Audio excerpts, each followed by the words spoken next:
Janine Gutierrez, wala na nga bang balak bumalik sa ASAP natin to? Kapansin-pansin kasi na hindi na nga nakikita si Janine Gutierrez sa show ng ASAP natin to tuwing linggo. Although nakabalik na siya galing sa Venice, nakikita naman siyang nasa gym at nagbabadminton. Although alam naman ng lahat na busy siya sa pagsushoot ng Lavender Fields. Pero kapansin-pansin talaga na ilang linggo na siya or buwan na hindi uma-attend sa ASAP natin to. Hindi naman siguro tanga ang mga fans para hindi mapansin. May iniiwasan kaya si Janine or management mismo ang umiiwas? Hindi naman kaila sa lahat ang nangyaring issue kay Janine Gutierrez at Kim Chiu dahil kay Paolo Abilino.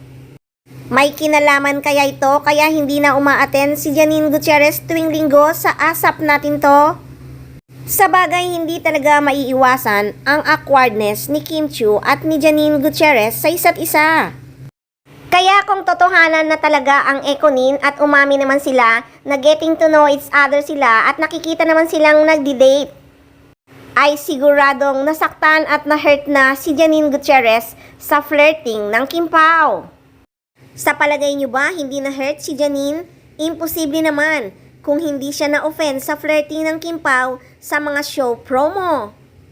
Grabe naman din kasi ang landian, stands to the point na may nasaktan na. Kaya nga mas kinikilig na ang mga fans ngayon sa Ekonin dahil nakikita nilang proud na proud si Eko kay Janine Gutierrez at mukhang safe na safe si Janine kay Jericho Rosales. Siyempre, deserve naman talaga ni Janine Gutierrez ang lumigaya.